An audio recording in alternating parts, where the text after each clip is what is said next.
Hey you, and welcome. My name is Mike, and in this solo video, we are going to be talking about, if you're a weirdo like me, one of the strangest and scariest cases that's been going on for the last few years. A topic that's led to insane speculation, these really deep rabbit holes, and unfortunately, it's also led to a lot of bodies. This is, of course, the story of Lady Bird Lake and the Rainey Street Ripper, if you can believe that. Austin police are investigating the death of a man who was pulled out of Lady Bird Lake. Austin police recovered a body from the water. Another grim discovery in Lady Bird Lake Saturday. If you are into unsolved cases and true crime online, then, no doubt you will have heard of it. And just be warned, this topic is huge, mega big.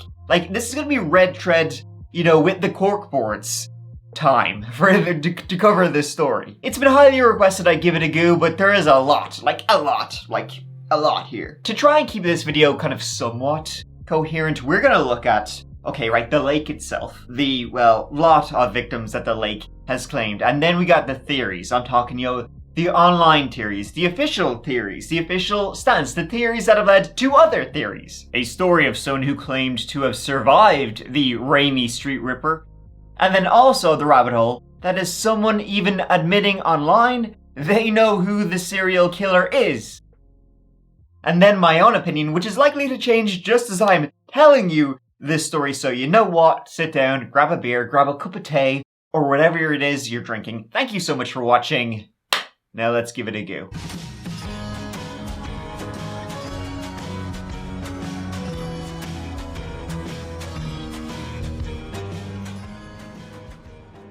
So to begin with a shocker, and yeah, shocker is kind of sort of the right word, but in the wrongest way. From July 2022 to when I'm publishing this video, which is in May 2024, good to see you, no fewer than 12 bodies have been recovered from Lady Bird Lake in Austin, Texas. That's 12 victims in 22 months. That's insane. That's unlike any other city. That's that much. It's a lot. Nearly all of the victims were young, otherwise healthy men. And if we go back further to 2014, that number surges from 12 to 28. By the way, I'm going to be using deaths and victims, those two words kind of interchangeably, because who the heck knows what's really going on in this, are they just deaths or are they victims of something? With numbers like that, there's a whole lot of distraught families who are looking for answers, and none of those answers are coming from official sources and authorities. Facebook pages were set up as more and more similarities between the deceased started to emerge. Mumblings of a new boogeyman took over the conversation. The killer chat then wasn't just limited to Austin, it began to spread and spread, became a national and international story. Soon everyone and their dog had a good old theory, good old kind of thinking about what's going on in Austin. Was there in fact a serial killer operating at Lady Bird Lake, and did in fact, get this folks, did in fact the Rainey Street Ripper, does he even exist? Let's talk about it. Now, the story of the Lady Bird Lake serial killer started with the first body pulled in 2008. Now, I'm kind of hesitant to call these initial cases murders because they don't seem linked to the later ones, which we will get to much later on in this video, which seem very serial killer. These kind of initial cases are they're kind of self-contained. They're outliers when you get to the entire story of the Lady Bird Lake serial killer, but you can't not talk about them. On Monday, April 14th, 2008, 45-year-old Austin school teacher and activist Riyad Hamad, he went missing. His wife called the police. She hadn't heard from him. She couldn't find him. And so the police then began tracing his phone using his GPS, and within 24 hours, they found Riyad Hamad's car, which was on the south side of Lady Bird Lake. The immediate area was then thoroughly searched around his car. Nothing was found. Then, the following day, just after 2 p.m. on the north side of the lake, so the opposite side of the lake from where his car was found on a hike and bike trail, some walkers there, they spotted something floating just in the water of the lake. They dialed 911, the authorities arrived, and unfortunately, disturbingly, it was a body. Now, get this, because this is where the real kind of twist comes in with this first case, is that according to several of the eyewitnesses who were there, who witnessed this body, which would later be determined to be Riyad Hamad's body, they said that as they saw the body being pulled out of the lake, he was wrapped up with black tape. His hands were bound, his feet were bound, there was even tape going around his head, over his eyes, and over his mouth.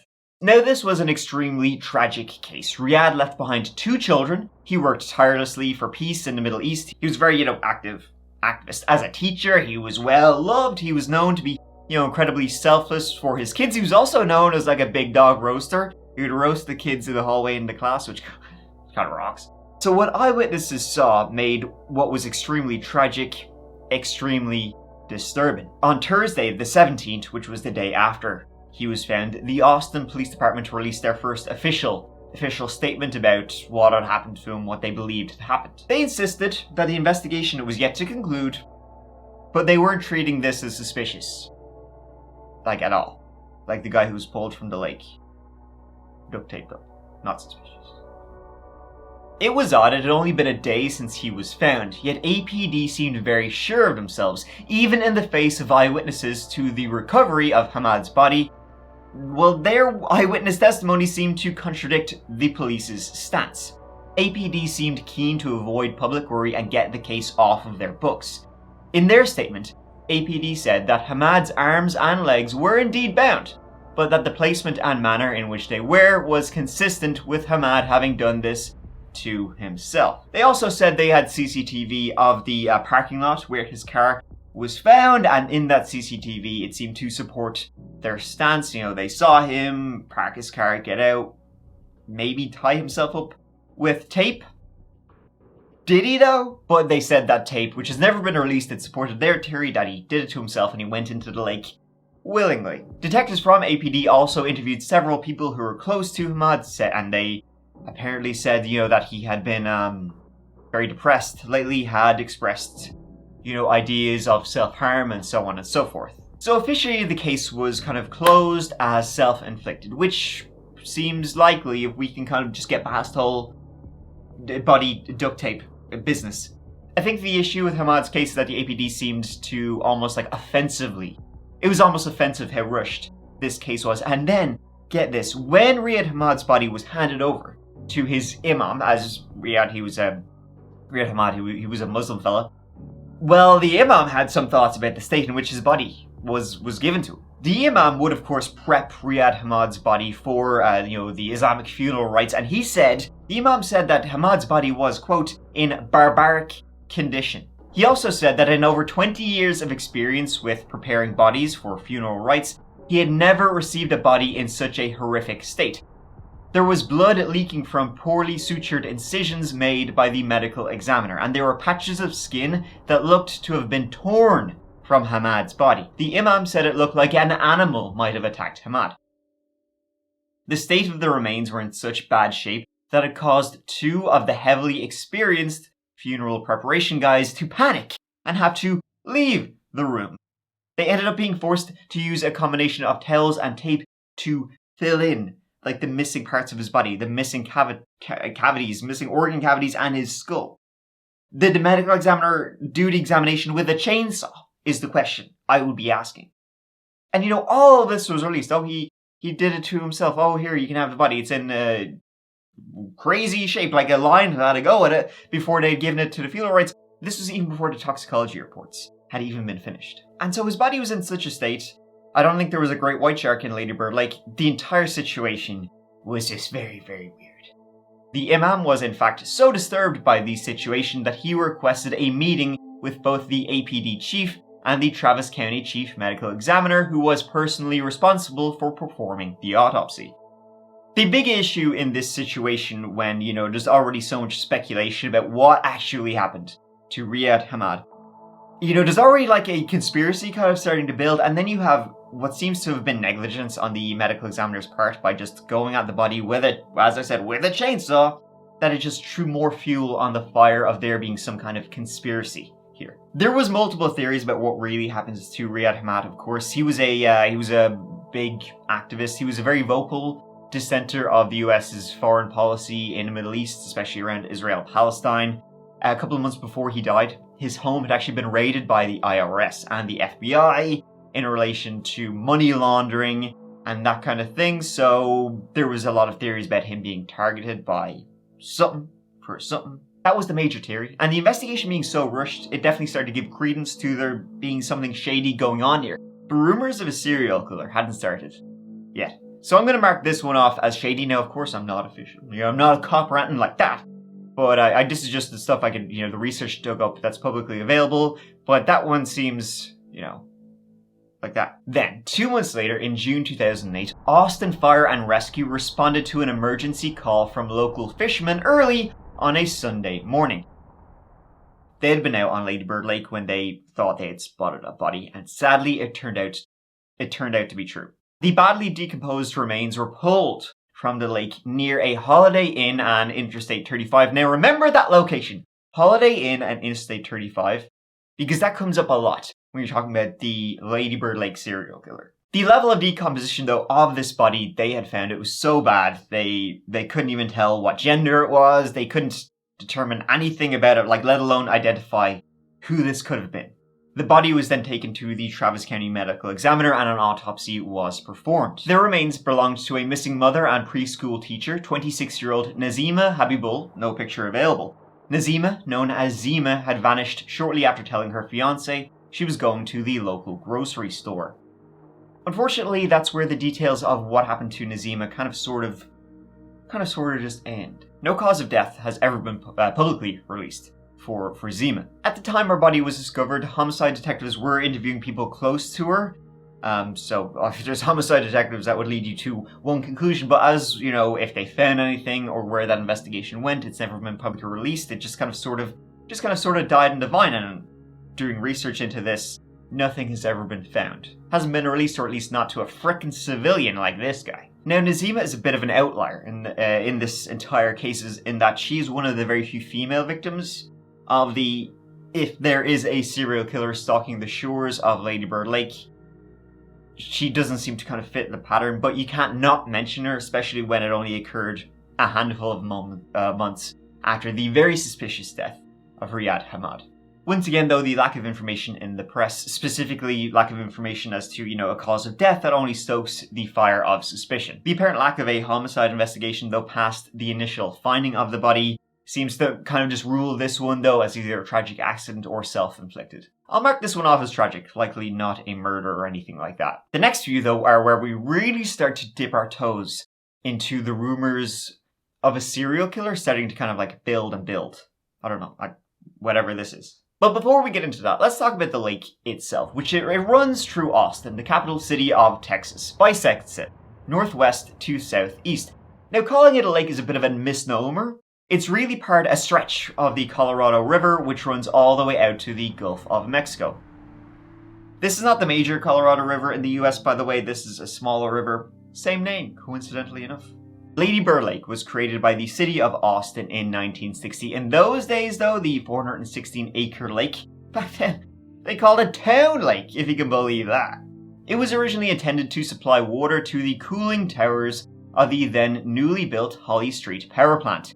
The Holly Street Power Plant ceased operation in 2007, and ever since then, the lake has been repurposed as a recreation destination for the people of Austin, as well as serving a more practical role in flood prevention.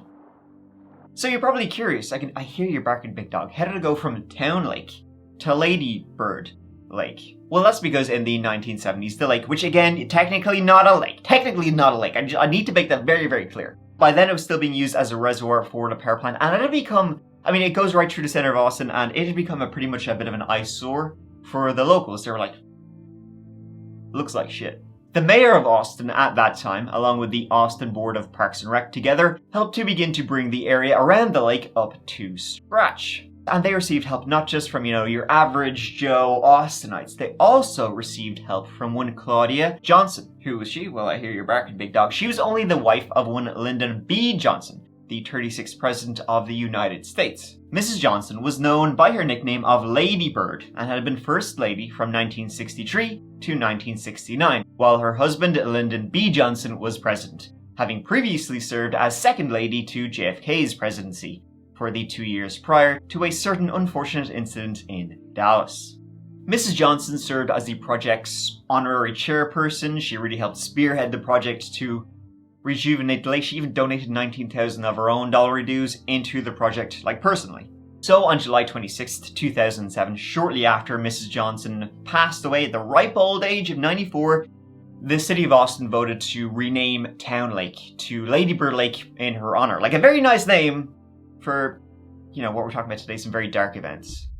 One of the many problems when looking at the question of, is there a serial killer operating at Lady Bird Lake, is that, well, kind of a lake or a river, which is what it kind of really is. That kind of just by its very nature makes tragedy and death kind of common happening around it. If you take any substantial body of water, and this is a very substantial body of water, go back far enough, you're bound to find a hell of a lot of tragedy. Water, if you can believe it, it's kind of dangerous. So mixing water with alcohol can be very dangerous. And, well, Lady Bird Lake and this area around it has a lot of those things in abundance. So the key to separating out accidents, people just tragically drowning in a lake, to murders, is finding a pattern between the two. So what else did these supposed victims have in common? It turned out kind of a lot. And how did their final moments match up? I mean, we don't really know, but we can kind of hazard a guess. And again, it seems very, very similar. But how many of those similarities are just by happenstance, and how many of those similarities occurred because of human involvement? That's really the question this whole video and this whole topic is asking. Now let's dig into when the deaths really start to heat up. And it was almost 6 years after Zima's body, which was in June 2008, to when the next one was found. That is, of course, if you don't count the tragic death of 21-year-old Cole Christensen. Cole, a native of Anchorage, Alaska, was on holiday in Austin, only for his lifeless body to be found on October 13th, 2012, in Shoal Creek, a small offshoot of Lady Bird Lake that runs through the river and feeds into the Colorado River. There's very little detail about Cole's death, but it seems like it's really worth a mention because everybody who knew him said he was a very proficient swimmer, he was really, really good in water, and Shoal Creek is very small. In fact, it tends to be dry a lot of the time. So if there was water in there, it wouldn't be very much, but I mean, you only need 3 inches of water or something like that. Many also said he had a daredevil spirit and loved intense sports. With the APD announcing quickly that they weren't treating the death as suspicious, it's pretty nailed on that Cole went for a swim, having confidence in his ability, and ended up being a tragic drowning. Who knows what really happened there, so I'll just label that one as misadventure. 2 years on from Cole's tragic end, on February 10th, 2014, the body of St. Edward's University student Eleno Efrenvale, who had been missing since the 6th of February, was found in Lady Bird Lake. Eleno had been suffering with depression, and his family suspected he had stopped taking his medication.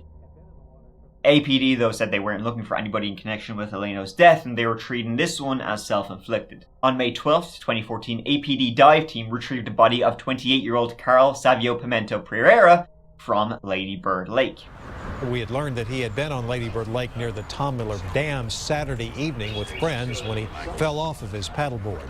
His body was found yesterday afternoon by members of the Austin Police dive team. Carl had been reported by witnesses. He had been seen falling from his paddleboard and, was seen reportedly having difficulty swimming in the water. Multiple eyewitnesses did confirm his death seemed to be accidental. Next was 25-year-old Aaron Rublick. Aaron's body was found by 2 fishermen in October 2014. Aaron had last been seen 2 nights before while out drinking with some friends. He had then gotten an Uber and had been dropped off at, what did I say to remember? The Holiday Inn on I-35. The same Holiday Inn where Nazima Habibul had been found 6 years previous. APD investigated and ultimately they determined his cause of death was he'd just been walking too close to the lake shore, had fallen in, and ultimately another case of tragic drowning. Okay, so far, all extremely tragic, but seem to be a mixture of alcohol mixed with water or just poor swimming ability so far. 2015, though, was the year then that saw a major bump in the deaths around Lady Bird Lake. First up was 22-year-old Julio Santos. He disappeared after visiting a club called Barbarella in June 2015. He was last seen shortly after 2:30 a.m. Julio was only home in Austin for like a week between graduating and then starting a new job over in Seattle, and he was found then 2 days after he had last been seen. He was found floating in the lake. His death was ruled accidental drowning, again, mixture of alcohol and swimming. However, his sister has openly disagreed with that verdict and has called for the investigation into his death to be reopened because she does not believe that's the real story about what happened to her brother. She believes it's connected to the more recent drownings, which Stay tuned. A month later, on July 22nd, 2015, 84-year-old Ramona de Lopez was found having accidentally slipped into the lake and was unable to swim to safety. It's another one for the tragic accidents. 2 months after Ramona's sad death, APD were once again called to the lake after, walkers nearby spotted something floating in Lady Bird Lake. This one has infuriatingly little information, but the victim appears to be 23-year-old Zachary Hester. What happened to Zach is very unclear. While APD seems to have investigated, there isn't anything after the initial finding of his body. That's a bit of a theme. They find the body, we'll have a go into this, and then silence. Many of Zach's relatives have publicly posted on online forums and all that sort of thing that they believe this was not an accident, that there was something sinister going on with his death. Some of his family members have been claiming no water was found in his lungs. I'm not exactly sure how they would get that information. Maybe a policeman had kind of said, here, listen, off the record, get this. But the investigation went nowhere, and it seems just very, very suspicious. In fact, that's again a running theme here, is that many of these cases are likely accidents, but when the police don't release anything, it just makes accidents seem like more than that. In fact, it seems that as the police, with them not wanting to release anything related to these deaths, it's like the police are not wanting to cause a panic in the city of Austin. Now, I don't want to keep going on in this video just listing every single death that happened in Lady Bird Lake, because there's a lot. Each one is equally tragic, but I don't want this video to be just a PowerPoint presentation. Suffice to say that before the year 2015 would be over, there would be 2 more deaths in the lake. One was a man drove off a bridge, unlikely to be murder. Another, a student had been missing for a few days before his body was found in the lake, and once again, the police said, looks like a drowning, accidental drowning. If even they said that at all. 2016 wasn't quite as bad as 15, but again, quite a few bodies were retrieved from the lake. Good afternoon. A grim discovery today on Lady Bird Lake, a man's body floating in the water. The body was found underneath the Congress Avenue Bridge on the south side of the lake. In February, the bodies of a 50-year-old male and a woman in her 60s were retrieved 15 days apart. The male's death seems to have been ruled a tragic accident or self-inflicted. Once again, nothing released. The female's death, though, was a wildly different story, with the APD treating it as a homicide. But once again, nothing has been released. That is the 3rd female victim, by the way. If you're keeping track, the first one was Zima, the second one was Ramona, and then there was this unidentified female victim. But unfortunately, the trail ends there. In December 2016, the body of a male in his 40s was found, once again in the water near the Holiday Inn and I-35. Not much released. In 2017, there were 2 more victims of the lake, but both appear to be drowning. In 2018, though, if you can believe it, came back with a vengeance. I would add 7 names to the lives that Lady Bird Lake has claimed. All 7 were male, starting in May with 61-year-old Jesse Perry. He was found in Waller Creek, which is this little stream that runs through the city and into the lake. Then continuing on June 12th with another 61-year-old named Ray Figueroa, who was found in Lady Bird Lake. Waller Creek gained another victim with 44-year-old Walter Wojnarowski on July 25th. Then came 37-year-old Luis Ramirez, again in the lake proper. All of those 4 got the standard, say it with me now, not suspicious answer from the APD. The next 2 were a pair of 25-year-old males. The first was Christopher White. He'd been visiting Austin to attend a festival there, the Austin City Limits Music Festival. He had been out, again, partying, drinking, and he had strayed from his group by himself in the very early hours of the morning. He had mentioned wanting to go to the dock, I guess, to be near water, and there you go. They didn't even realize he was missing till the following morning when they found his shoes, his keys, and his wallet. He had left those behind. Walked out without shoes, phone, wallet, shirt, possibly. So it's interesting that he would wander without prep. Grew up in Colorado, so like the woods, nature is not, something that we've ever shied away from. Authorities announced they didn't think there was anything suspicious about Christopher's death. He had likely been drinking and had gotten into difficulty while going for a swim in the lake. A toxicology report found cocaine and MDMA in his system. And the death of Martin Gutierrez was almost like a tragic echo of what happened to Christopher White. Both were 25-year-old males. It happened about a month after Christopher's death, and it seemed to be a very, very similar situation, only in Martin's case, only alcohol was found in his system. There wasn't any drugs in there. The final death of 2018 then takes us back to where Cole Christensen was found in Shoal Creek, again that little creek that kind of runs through the city. On December 7th, the body of 48-year-old Randy Lexvold was found. He'd been visiting from out of town and was last known to have been drinking in a rooftop bar at around 10:30 p.m. on the day before his body was found. Detectives think he may have fallen in the creek, but they don't have many clues. Did he step over the edge into, where there's some foliage there at that area, maybe to go to the bathroom? Or was he walking along the actual bridge, somehow lost his balance and went over? We're still trying to figure that part out. His credit card records show he stopped by the rooftop on 6 Thursday night, less than a mile away from the creek. He's one that would take a ride service or Uber or something to go out and have dinner. Police are hoping someone will remember seeing Lexvold that night so they can piece together what happened before his death. Still is a little suspicious in our minds just because of the time of the morning and what he was doing out there and how you can just fall off a bridge. There was some confusion about the manner of Randy's death because he was found to have blunt force trauma to the back of his head. Now the police would say, ooh, that blunt force trauma came from him like slipping and falling, and then falling into the water, or he banged off a ledge or something, and that's how he drowned. I mean, it could be that, sure. 2019 saw another 2 bodies. In August, 1 body was found, and then the second man was found floating in the water near Holiday Inn and Interstate 35. Kayakers had found his body while kayaking through the lake, and they had towed him to shore. APD said they weren't treating either as suspicious. I'm pretty sure that's probably on their badges at this point. Won't treat it as suspicious. Wink, wink. And then, for completely unknown reasons that did not involve the world shutting down, the deaths at Lady Bird Lake stopped from 2019 until 2021. But normal service did resume in May 2021 when the body of 26-year-old Eric Manzanares Medrano was found in the lake. Again, you know the drill, say it with me now, we are not treating his death as suspicious. So, at this point, going back to 2008, there's little reason to kind of think there's a serial killer.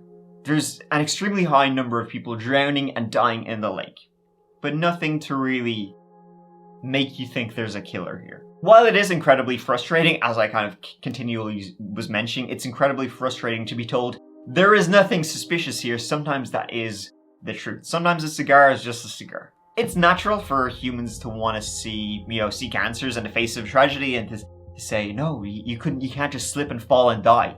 But that's exactly what probably happened in most of the cases I was just talking about. People want to drink, they want to go near water, they go near water, they fall in. The reason so many victims, if we want to call them victims, the reason they're so similar, they're young men. Young men tend to drink a lot. Young men tend to engage in high-risk behaviors. And where can you drink a lot? On Rainey Street, which is a party street nearby. It's got a lot of bars, it's got a lot of restaurants, and you guessed it, it connects to Lady Bird Lake.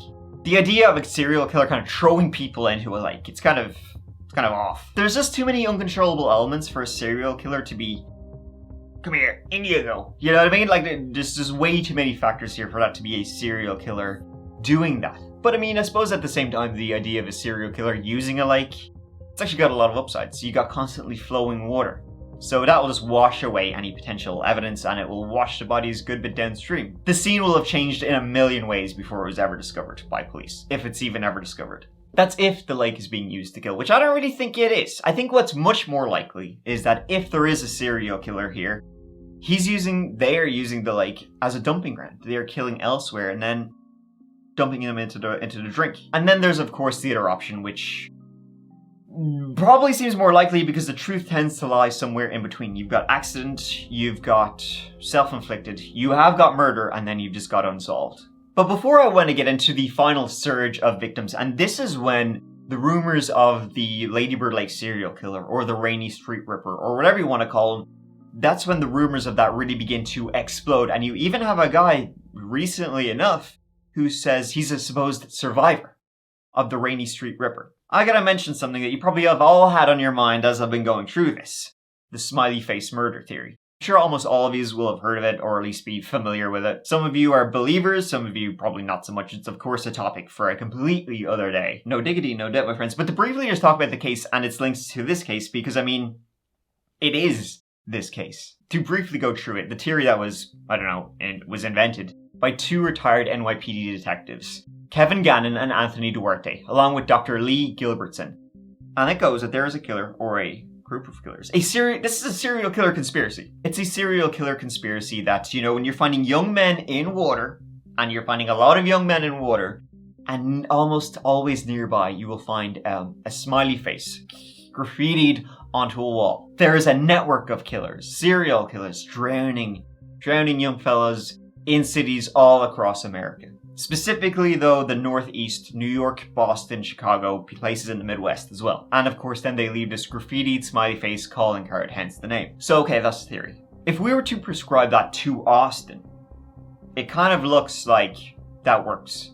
I mean, it has all of the trademarks apart from the smiley face. Nobody has reported seeing any smiley faces near where these bodies have been found. I mean, I can't see it. Do I need to get my glasses back? Because I haven't found any. Oh, wait! Okay, this is actually outside of Bastrop, a fair bit outside of Austin, but I won't let that stop me. The idea of a smiley face being a calling card, it's kind of dumb, because it's something that's always being graffitied, because it's literally the easiest thing to graffiti. So I don't really prescribe to the idea of the smiley face theory being real. But the idea of there being a killer maybe drugging people, pushing people into lakes and rivers, that does seem likely. Like you have it in Boston with Boston's vanishing men. Right, bodies are constantly being found in the Charles River. You have it in New York. You have it in Chicago especially. And in the UK, they almost have their own version of the smiley face murder theory over there. There they have a theory called the Manchester Pusher. Once again, a hypothetical serial killer is pushing people into the canals in Manchester. Well, in one 6-year period, from 2008 to 2014, 61 people, which is a hell of a lot, were found in the waterways of the greater Manchester area. So you could think of it this way, is that maybe it's not necessarily a plotting serial killer who's going around, you know, like Jack the Ripper style. Maybe it's just some crazy person who sees a young man walking alone, because young men are more than likely to walk alone after a night on the beer, and they just run up and push him in for the adrenaline rush and then run off. And a lot of times then these people end up drowning and dead in the river. They're just opportunistic killers who don't even view it as killing. Could that be what's happening in Austin? So what if we take a step back? What does overall crime look like in the city if we are indeed dealing with a serial killer? Is Austin a serial killer hotbed without even, you know, taking into account a hypothetical serial killer drowning people in its biggest lake? Well, overall crime, violent crime in the city, it's a little higher than average, but it's still relatively low overall for Texas. Its violent crime rate, for example, is half that of Houston's, a city only a little over 2 hours away. However, going even more recent, it has seen a precipitous drop in violent crime, dropping 20% in the first 3 months of 2024 compared to the same period in 2023. However, at the same time, there does seem to be a staffing shortage in the Austin Police Department, the APD, with many of them saying they are stretched thin. Austin isn't home to a shocking number of known serial killers, but the most recent is a fella named Raul Mesa. It's believed he may have murdered up to 10 people since 1982 in the Austin area, with his most recent victim being Jesse Fragg in 2023. It doesn't seem like he has any links to Lady Bird Lake, however. So far through this video, I've been doing it via, chronologically, right? And the thing about doing it chronologically is that as you go through, the deaths tend to get more and more suspicious as time goes on. And the number of deaths just, dramatically increases year by year. So you have drownings and incidents that get suspect. Then you have the pandemic when it sort of stops. Then you have until today, which is when shit kind of hits the fan. The final, and by final I mean till just now, surge of deaths has been the most dramatic. It did begin though with the accidental drowning of 59-year-old Ricky Parks in July 2022. Though Ricky's death was initially investigated by APD's Homicide Division, that's just a matter of routine, and authorities consider the investigation closed and no foul play to have been involved. In December 2022, the lake saw its deadliest months with 3 deaths in that 1-month time period. One of those was definitely a murder, though unlikely a serial killer murder. The deaths of Christopher Gutierrez and Kyle Thornton, who were both found dead in the lake, were quickly determined to have been accidental drownings. The death of Josue Moreno, however, was a very different story. On December 19th, APD responded to calls from West Riverside Drive. They responded to calls of gunshots coming from that direction. There had been a crash and a car had gone through the car rail into Lady Bird Lake and then disappeared beneath the water. Recovery divers from APD later were then able to recover Josu's body from his car, which had, as I said, gunshots off the rail into the drink. Now, the person who killed Josu was later arrested. It was a 19-year-old guy. In fact, the murder, this 19-year-old guy had shot at Josu while he had been driving in his truck. It was later determined to be a case of mistaken identity. Josu was not involved in anything. This guy just thought he was somebody else and had murdered him. So, a definite murder, but, like, not conspiratorially serial killery. 30-year-old Jason John was last seen vomiting next to the river before he lost his footing and fell in. This is according to a homeless guy nearby.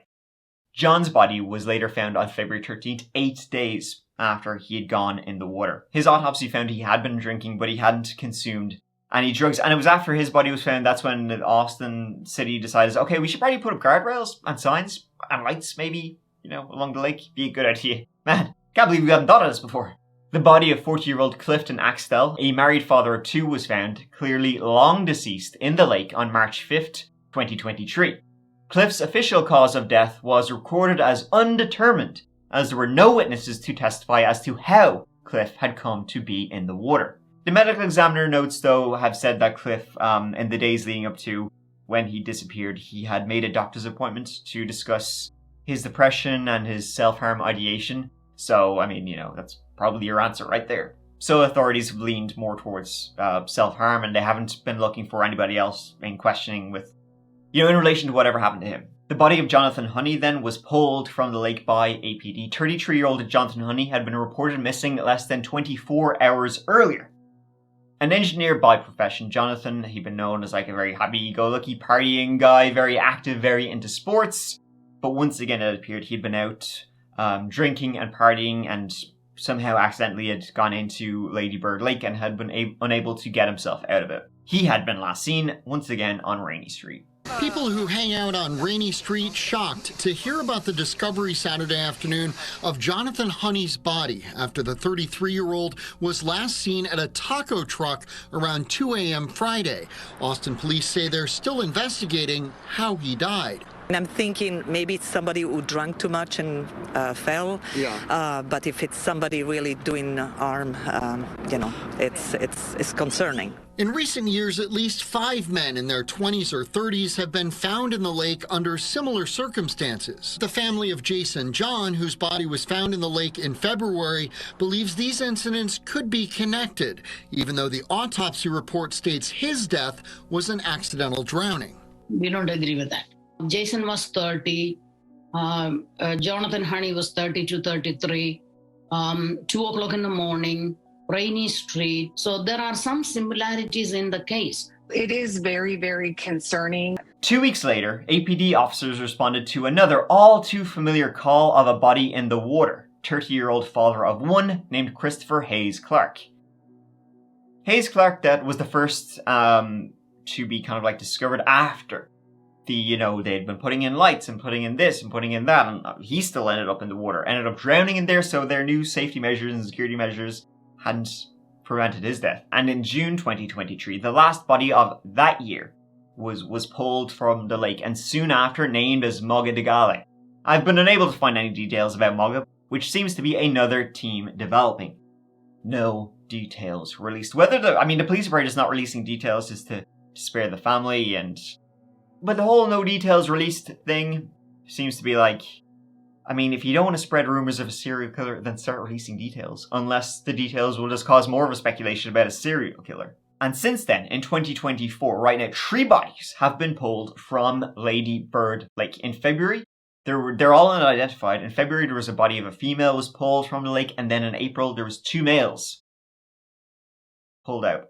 Austin police don't suspect foul play in any of these cases, but a huge number of Austinites and people watching these cases from all over the country believe there is some sort of connection. So that brings us up to date with the sheer number of victims. It's weird. I'm sure some of you think so. I'm sure some of you probably don't think so at all. You're probably thinking, Mike, why are you talking about this? This is just clearly cases of accidental drownings. There's just a lot of them. The sheer number of accidental drownings is questionable. That's the problem. It's the sheer number. of accidental drownings, if they are accidental drownings. If you Google Lady Bird Lake alongside the usual touristy info, you'll be pretty much inundated with lines like serial killer active in Austin and who is the Rainey Street Ripper. You'll go to subreddits that are dedicated to this, or Facebook groups solely dedicated to discussing this, populated by people who are 100,000% sure, and a lot of these people are people who live in Austin, populated by people who are fully sure that there is a serial killer active in Austin. In the end though, the more I've read into this, the more you just see people falling into this deep, deep rabbit hole. Many of these are 100%. Many of them are 100% just tragic accidental drownings. You've got, people are saying that because all the victims are very, very similar. Well, of course, they are young men tend to drink a lot, I should know, right? They're pretty grown for walks along the lake. The lake stretches the entirety of Austin. So it's a lot of lake where you can go walking around, especially with Austin, which is like an entertainment party city kind of vibe. You can imagine that happening. So many of these are certainly accidental. I mean, many, but not all. We've been talking a lot about rabbit holes and online theories, and here's probably the most shocking one. I gotta say at the start, of course, that this is an anonymous poster on Reddit. I'm blurring out the names. They say they know who the Rainey Street Ripper is, the Ladybird serial killer. They say this person admitted it to them. On March 20th, 2024, a user posted in the subreddit Bartenders. Perhaps this user works in one of the many bars on Rainey Street, who knows. The post goes like this. I've already talked to upper management, so I'm not sure if it's stupid of me to be concerned. Was chatting with a customer I'd talked with a few times before. Suddenly, he started talking about, quote, killing homos from Lake A that he found from Street B. Street B is a popular area for gay culture downtown, though enjoyed by everyone. There has been a series of mysterious deaths in this lake, escalating to 4 within a few months. All men of a similar age range who were last seen off of Street B. Many have still been unidentified. He was clearly angry and saying it in a low voice. But I know what I heard. I don't even know about this. I only started looking into it, and it's starting to become more of an issue among locals. What would you have done? I have the time/day. I was chatting with him on camera. I have his name, which would be connected to his card info in our system. Maybe I'm overthinking it. Do people lie about these things? Then the user later edited the post to add, edit. Management did not give a shit. Called the police. Was transferred to the homicide hotline and left a voicemail. Haven't heard back since. We'll go later in person to put in a statement. After that, it's out of my hands if they don't do anything. One person in the comments correctly guessed they were talking about the Rainey Street Ripper. They described this person as, quote, a white man in his 40s, 5'10", muscular, brownish, light hair, facial hair. Unfortunately, I think that could describe a lot of people. Now this obviously could be bullshit, right? It's the internet, but it is a very weird story. It wasn't posted in a subreddit related to Austin or related to the murderers themselves. This was posted in a Bartenders subreddit. They also didn't mention where it was or who it was until someone correctly guessed the Rainey Street Ripper, which would give you the indication they weren't posting looking for attention and kind of gives credence to this story, in my opinion. Most worryingly of all, this was only posted in March 2024, pretty recently. Now, the poster never, updated the post saying again if they actually met with detectives from the Austin Police Department after this. In fact, this post was later deleted. I only was able to find it via the Wayback Machine. So is this guy who he was talking to a serial killer going around to gay bars, roofing people in gay bars and then bringing them down to the lake and chucking them in? We don't know if some of the victims are in fact gay. We can probably assume some are at least, but who knows if the majority of them are or what. But looking further into Reddit, there is posts online of people saying they were drinking in a gay bar and they blacked out. They had been roofied. So there's definitely something going on here. Whether though this person is truly the Rainey Street Ripper, if they even exist, remains a mystery and one hell of a rabbit hole. On June 23rd, 2023, Jeff Jones was on a weekend-long trip to Austin to celebrate a friend's upcoming wedding. Jeff would end up in a 2-week coma and have to have surgery to repair his spine. He still has metal rods helping him to hold the bones in place. See, Jeff had fallen over 25 feet from a bridge in Austin. According to a test run by doctors 3 hours after he was found, Jeff's urine tested positive for traces of benzodiazepines. That's from the same family of sedatives that the date rape drug Rohypnol belonged to. Though it's not definitive, I mean, Jeff says he definitely didn't, willingly take any kind of drugs like that night, so therefore he believes somebody had drugged him at the bar. And in fact, there's a lot of reports of people getting drugged at bars in Austin. Jeff believes somebody deliberately targeted him. Jeff Jones went off this bridge. He landed down there next to Shoal Creek below. He says he doesn't believe he fell. He's pretty sure he was pushed, but he's not positive.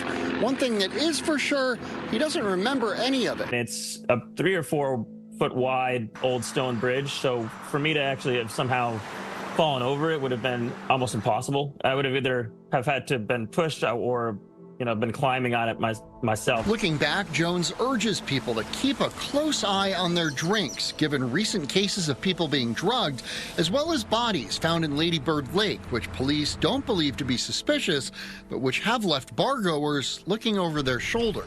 I don't know if it's a serial killer. I don't know if it's criminal behavior, people just trying to take advantage of others. If there is a killer, and I think there likely is, just not a deliberate serial killer, I think that's exactly what's happening. People are just getting drugged and falling into the river. People are getting drugged because somebody wants to rob them, and many people have been arrested in Austin for drugging people. And so after being drugged, either people are being taken to the lake or they just end up wandering down there and then drowning. The druggers are not trying to kill them. They're accidental serial killers. Given that most standard tests wouldn't even test for common date rape drugs like GHB and Rohypnol, I suppose it's not hard to see how this could be a legitimate method of killing and making it appear accidental. But, I mean, hey, listen, it's possible. A lot of serial killers have used GHB to get their victims vulnerable. But in an area like Austin, in an area like Rainey Street, the spiking of drinks is unfortunately, extremely sadly, and probably tragically, all too common. Drugging and robbing isn't unfamiliar in the city. Recently, a bolo was put out for this unidentified woman who allegedly robbed and drugged a number of men in the area. Not saying she is a killer, of course, but a killer could be following a similar MO. Drugging, luring, killing. So it's human nature to seek out patterns in these cases. It's like a little part of your lizard brain, that's looking to see a pattern here, whether it's fake faces in the clouds. I mean, it's the same reason why soldiers use camouflage to break up the lines in their faces when they're hiding in the grass. People want to see patterns, especially where there's tragedy. It's just the way we're designed, and it's been an asset to our survival as, from caveman days and all that kind of shit. But now it seems to be leading down a very weird road. Or it's not. Who really knows with the case of the Lady Bird Lake serial killer? If we look at it from two angles, right? The first is the accident theory. If you look at the lake, it stretches the entirety of the city. And Austin is a big city, so just by statistics, you will get drownings in any major city with this much water. It'll happen. But why so many here? Even if we go by the stats, Austin is leagues above the rest. So why? Well, if you look at the lake, parts of it are heavily tree-lined, specifically the parts of the lake that keep coming up. The Holiday Inn on I-35. Take a look on Google Maps, right? The trees go right to the edge of the water. So you could be walking there at night, maybe even into the trees to take a leak, not even see the water or realize how close you are to going in, and then in you go. And Bob's your uncle. This is also in the same part of town as Rainey Street. You go to a bar, you get lit, you go for a walk to the lake, you're walking through the trees, you go to take a leak, whoops, you fall into the water because you cannot see the water. And why are the victims also similar? Why are they all youngish men? Well, men tend to drink more than women. Men tend to be more risk-taking than women, so they don't mind getting near the water. Men will walk alone, when women won't walk home alone after a night out. So if a guy is walking and he gets into trouble in the water, there's nobody there to try and help him get out. That's an explanation that seems most plausible, and it makes the most sense. And Austin is going through a population boom at the moment. It's the 19th fastest growing city in the United States. So you have all of these newbies flooding into the city, going into bars, not realizing how dangerous this lake is, and all that sort of stuff. The main issue I have is why the city isn't doing enough to stop people from falling in. I mean, they started doing stuff, but that hasn't stopped people from dying in this lake. But then again, the lake goes the entire length of the city, so that's a lot of ground to cover. The biggest issue, though, is that the lake has been there for a long time. The trees along the lake have been there for a long time. So why is there a spike now? Like such a dramatic one. The environment hasn't really changed. So other than the population just growing and growing, this sudden spike seems like unexplainable without there being some other involvement, some third factor we don't know about. That could be a serial killer factor. So is there a killer or killers out there? Well, in my opinion, it's likely a mixture of both. The accident theory and the serial killer theory. People, as we've seen, are getting drugged in bars and are either wandering down in a drugged out state of mind down to the river or falling off bridges, or maybe somebody is taking them down there. And Manchester pushing them in. Drinks being spiked in Austin has in fact become such an issue they launched a program called Sip Safely. It's basically educating and giving people drinks tests. If there is a serial killer and some of these deaths are more suspicious than they seem, and they seem, yikes Rooney folks, they seem pretty goddamn freaking suspicious already. If that's the case, why aren't the police saying anything? Because their stock answer is either just to say literally nothing or nothing suspicious is happening here, folks. Don't worry about it. Well, Austin does have a reputation as a fun city, party city. You got lots of events. You got, Keep Austin Weird. You got music festivals. You got South by Southwest happening there. So the police and the authorities would have good reason for not wanting to scare people away from the city. Well, all those, touristy textbook roonies coming in. Lady Bird Lake is clearly a dangerous place. It's a large, open body of water with incredibly poor safety measures in place. It can have a strong current at times, as people don't realize it's part of the Colorado River and not always a calm lake. It's also right next to several attractive nightlife centers, like Rainey Street, where bars, clubs, and food trucks serve very, very drunk people till the very early hours. And if you read into this, what the locals are saying, they're like, Rainey Street is over-serving people all the freaking time. They should be cutting people off, but they don't, because they like money. And then you have these overly served people going and ending up dead. So I'm not saying, 100% there's no serial killer active in Texas. But I'm not saying there is a serial... Basically, folks, I'm actually kind of right where I started at the start of this video, so... But, if you hear hooves, think horses, not zebras, and just watch what you drink, I suppose. Who knows these things? What do you think? Do you think there is a serial killer active in Austin, or Boston, or New York, or Manchester, or Chicago, or anywhere else? I mean, Lady Bird Lake, call it man. Lady Bird, Death Lake. Lady Bird Lake just seems like a fitting name for a serial killer dumping around. I don't know why. Thank you so much for watching. I hope you enjoyed this whole video. Please subscribe if you want to, but who am I to tell you what to do? Hope you like the new background, because, I got bored of black background. I think I get bored every 6 months and just have to change it. But anyway, here, listen. The next video will be up next week. Please look forward to that. And yeah, hope you're doing good. Thank you so much for watching this long video. Next videos will actually be... They're all going to be quite long, the next upcoming videos. So I probably will be skipping the Friday videos for a couple of weeks because there's some big-ass topics that I really want to take my time and, delve into. So I want to take some extra time to be able to research into them. So please give it a go. But yeah, if you're looking for more of That Chapter content, please check out the That Chapter podcast, which puts out a new episode every single Monday. And I guess this video kind of just sort of ends. Thanks for watching. I love you. Mike out.